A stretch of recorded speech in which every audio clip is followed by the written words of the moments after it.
fevereiro 17. Levítico 4, verso 1 a 5, verso 19. Então o Senhor disse a Moisés: dê as seguintes instruções ao povo de Israel. É isso que devem fazer aqueles que pecam sem intenção, quebrando algum dos mandamentos do Senhor.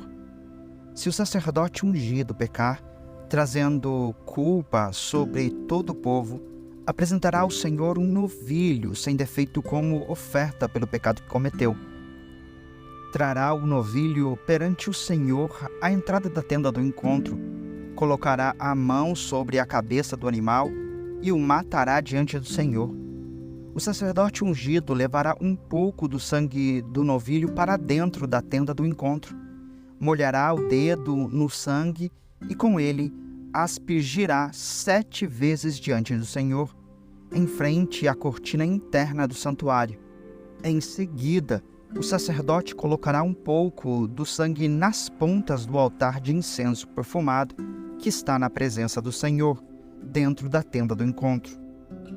O restante do sangue do novilho ele derramará na base do altar do holocausto, à entrada da tenda do encontro.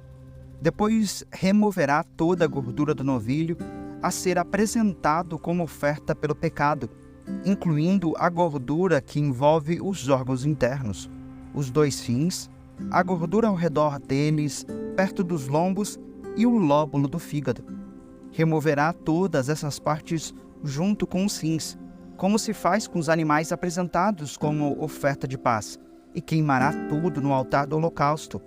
Mas o que restar do novilho, couro, a carne, a cabeça, as pernas, os órgãos internos e os excrementos, ele tomará e levará para um lugar cerimonialmente puro, fora do acampamento, onde são jogados as cinzas.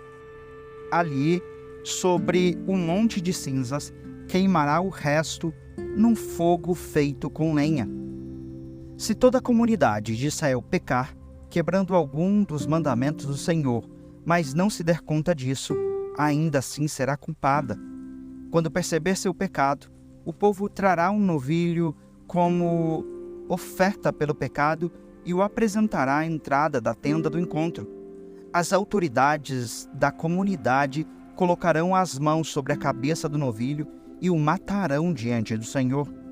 O sacerdote ungido levará um pouco do sangue do novilho para dentro da tenda do encontro, molhará o dedo no sangue e com ele aspergirá 7 vezes diante do Senhor, em frente à cortina interna. Em seguida, colocará um pouco do sangue nas pontas do altar que está na presença do Senhor, dentro da tenda do encontro. O restante do sangue do novilho ele derramará na base do altar do holocausto, à entrada da tenda do encontro. Depois, removerá toda a gordura do novilho e a queimará no altar, como se faz com o novilho apresentado como oferta pelo pecado. Desse modo, o sacerdote fará expiação pelo povo, e eles serão perdoados. Então o sacerdote tomará o que restar do novilho, levará para fora do acampamento e o queimará ali, como se faz com a oferta pelo pecado. Essa oferta é pelo pecado de toda a comunidade de Israel. Se um dos líderes do povo pecar, quebrando algum dos mandamentos do Senhor, seu Deus, mas não se der conta disso, ainda assim será culpado. Quando perceber seu pecado, o líder apresentará como oferta um bode sem defeito. Colocará a mão sobre a cabeça do bode e o matará diante do Senhor, no mesmo lugar onde são mortos os animais para o holocausto. É uma oferta pelo pecado. O sacerdote molhará o dedo no sangue da oferta pelo pecado e o colocará nas pontas do altar do holocausto. O restante do sangue ele derramará na base do altar. Em seguida, queimará no altar toda a gordura do bode, como se faz com a oferta de paz. Desse modo, o sacerdote fará expiação pelo líder, e ele será perdoado. Se outra pessoa do povo pecar, quebrando algum dos mandamentos do Senhor, mas não se der conta disso, ainda assim será culpada. Quando perceber seu pecado, ela apresentará como oferta pelo pecado uma cabra sem defeito. colocará a mão sobre a cabeça do animal da oferta pelo pecado e o matará no mesmo lugar onde são mortos os animais para o holocausto. O sacerdote molhará o dedo no sangue e o colocará nas pontas do altar do holocausto. O restante do sangue ele derramará na base do altar. Em seguida, removerá toda a gordura da cabra, como se faz com a oferta de paz, e a queimará sobre o altar com um aroma agradável ao Senhor. Desse modo, o sacerdote fará expiação pela pessoa, e ela será perdoada. Se alguém trouxer uma ovelha como oferta pelo pecado, deverá ser sem defeito. A pessoa colocará a mão sobre a cabeça do animal da oferta pelo pecado e o matará no mesmo lugar onde são mortos os animais para os holocaustos. O sacerdote molhará o dedo no sangue da oferta pelo pecado e o colocará nas pontas do altar do holocausto. O restante do sangue ele derramará na base do altar. Em seguida, removerá toda a gordura da ovelha, como se faz com a gordura do cordeiro apresentado, como oferta de paz, e o queimará no altar como oferta especial apresentada ao Senhor. Desse modo, o sacerdote fará expiação pela pessoa, e ela será perdoada. Se alguém for chamado para testemunhar a respeito de algo que tenha visto ou que seja de seu conhecimento, mas se recusar a fazê-lo, comete pecado e deverá ser castigado por causa de seu pecado. Se alguém, mesmo sem saber, tocar em algo cerimonialmente impuro, como o cadáver de um animal impuro, seja um animal selvagem, um animal doméstico, um animal que rasteja pelo chão, quando perceber o que aconteceu, deverá reconhecer sua contaminação e culpa. Se alguém, mesmo sem saber, tocar em algo que o torne impuro, quando perceber o que aconteceu, deverá reconhecer sua culpa. Se alguém, mesmo sem saber, fizer um voto impensado de qualquer tipo, para o bem ou para o mal, quando perceber a imprudência do voto, deverá reconhecer sua culpa. Quando alguém perceber sua culpa em qualquer um desses casos, deverá confessar seu pecado. Como castigo pelo pecado, trará ao Senhor uma ovelha ou uma cabra do rebanho. É uma oferta pelo pecado, com a qual o sacerdote fará expiação pelo pecado da pessoa. Se a pessoa não tiver recursos para oferecer uma ovelha, trará ao Senhor 2 rolinhas ou 2 pombinhos como castigo pelo pecado. Uma das aves será para a oferta pelo pecado, e a outra para o holocausto.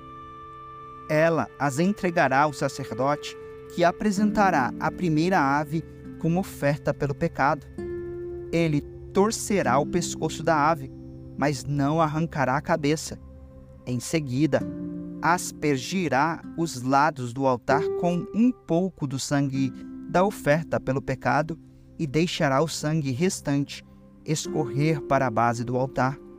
É uma oferta pelo pecado. Depois disso, o sacerdote preparará a segunda ave como holocausto, de acordo com a forma prescrita.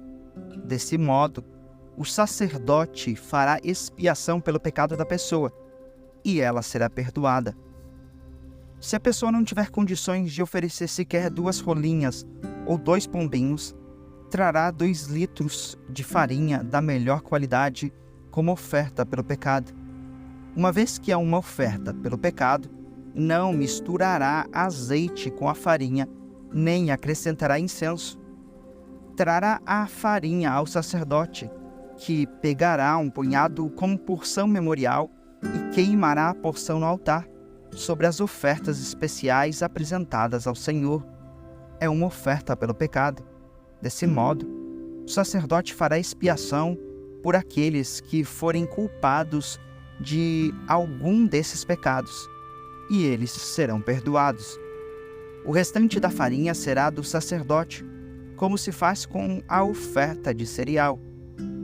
O Senhor disse a Moisés: se alguém cometer um delito religioso, violando, mesmo sem intenção, algum mandamento sobre as coisas consagradas do Senhor, deverá trazer ao Senhor uma oferta pela culpa. A oferta será um cordeiro sem defeito do seu próprio rebanho, calculado em prata de acordo com o ciclo do santuário. A pessoa pagará uma indenização referente ao delito religioso que cometeu, com um acréscimo de 1/5 do valor. Quando entregar o pagamento ao sacerdote, ele fará expiação pela pessoa com o carneiro sacrificado como oferta pela culpa, e ela será perdoada. Se alguém pecar quebrando algum dos mandamentos do Senhor, mesmo que não tenha consciência do que fez, é culpado e será castigado por causa de seu pecado. Como oferta pela culpa, trará ao sacerdote um carneiro sem defeito do próprio rebanho, devidamente avaliado. Desse modo, o sacerdote fará expiação pelo pecado não intencional que a pessoa cometeu, e ela será perdoada. Essa é uma oferta pela culpa, pois a pessoa certamente se tornou culpada diante do Senhor. Marcos 2, verso 13 a 3, verso 6. Em seguida, Jesus saiu outra vez para a beira do mar e ensinou as multidões que vinham até ele. Enquanto caminhava por ali, viu Levi, filho de Alfeu, sentado no lugar onde se coletavam os impostos. "Siga-me", disse-lhe Jesus. E Levi se levantou e o seguiu. Mais tarde, na casa de Levi, Jesus e seus discípulos estavam à mesa, acompanhados de um grande número de cobradores de impostos e outros pecadores, pois eram muitos os que o seguiam.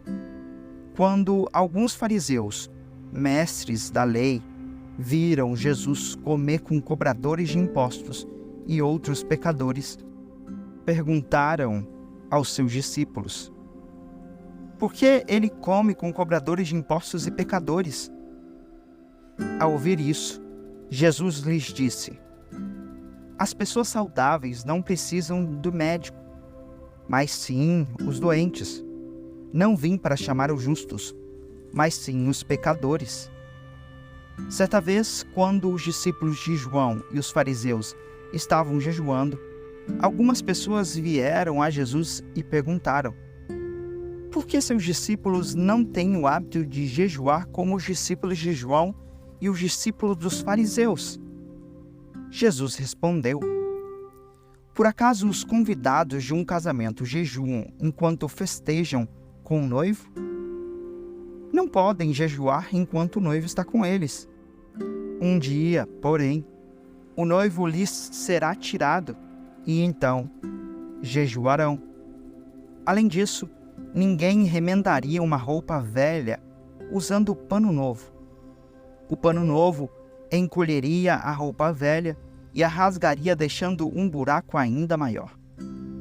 E ninguém colocaria vinho novo em velhos recipientes de couro. O vinho os arrebentaria, e tanto o vinho como os recipientes se estragariam. Vinho novo precisa de recipientes novos." Num sábado, enquanto Jesus caminhava pelos campos de cereal, seus discípulos começaram a colher espigas. Os fariseus lhe perguntaram: "Por que seus discípulos desobedecem à lei colhendo cereal no sábado?" Jesus respondeu: "Vocês não leram as Escrituras o que fez Davi quando ele e seus companheiros tiveram fome? Ele entrou na casa de Deus nos dias em que Abiatar era sumo sacerdote, comeu os pães sagrados que só os sacerdotes tinham permissão de comer, e os deu também aos seus companheiros." Então Jesus disse: "O sábado foi feito por causa do homem, e não o homem por causa do sábado. Portanto, o Filho do Homem é o Senhor até mesmo do sábado." Em outra ocasião, Jesus entrou na sinagoga e notou que havia ali um homem com uma das mãos deformada. Os inimigos de Jesus o observavam atentamente, Se ele curasse a mão do homem, planejavam acusá-lo, pois era sábado. Jesus disse ao homem com a mão deformada: venha e fique diante de todos. Em seguida, voltou-se para seus críticos e perguntou: o que a lei permite fazer no sábado? O bem ou o mal? Salvar uma vida ou destruí-la? Eles ficaram em silêncio. Jesus olhou para os que estavam ao seu redor, irado e muito triste pelo coração endurecido deles. Então disse ao homem: estenda a mão. O homem estendeu a mão e ela foi restaurada. No mesmo instante, os fariseus saíram e se reuniram com os membros do partido de Herodes para tramar um modo de matá-lo. Salmos 36, versos 1 a 12. Ao regente do coral, Salmo de Davi, servo do Senhor. O pecado do ímpio sussurra ao seu coração. Ele não tem o menor temor de Deus. Em sua cega presunção, não percebe quão grande é sua perversidade. Tudo que diz é distorcido e enganoso. Não quer agir com prudência nem fazer o bem. Mesmo à noite, trama maldades. Suas ações nunca são boas e não se esforça para fugir do mal. Teu amor, Senhor, é imenso como os céus. Tua fidelidade vai além das nuvens. Tua justiça é como os montes imponentes. Teus decretos como as profundezas do oceano. Tu, Senhor, cuidas tanto das pessoas como dos animais. Como é precioso teu amor, ó Deus! Toda a humanidade encontra abrigo à sombra de tuas asas. Tu os alimentas com a fartura de tua casa e deixas que bebam de teu rio de delícias, pois és a fonte de vida, a luz pela qual vemos. Derrama teu amor sobre os que te conhecem. Concede justiça aos sinceros de coração. Não permitas que os arrogantes me pisoteiem, nem que os perversos me empurrem. Vejam, caíram os que praticam o mal, foram derrubados e nunca mais se levantarão. Provérbios 10, versos 1 e 2. Os provérbios de Salomão. O filho sábio alegra seu pai. O filho tolo entristece sua mãe.